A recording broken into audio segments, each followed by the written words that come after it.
Mais si on revient sur les 3 derniers jours en commission, on voit plutôt que c'est le Rassemblement national qui joue les arbitres. Le RN qui a même réussi à faire voter certaines mesures de son programme, Hugo Babet.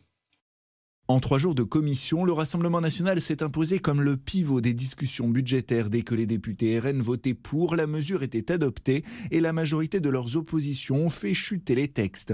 Plusieurs exemples, la taxe Zuckman, le retour de l'ISF et la modification de l'abattement fiscal des retraités, toutes rejetées avec le RN.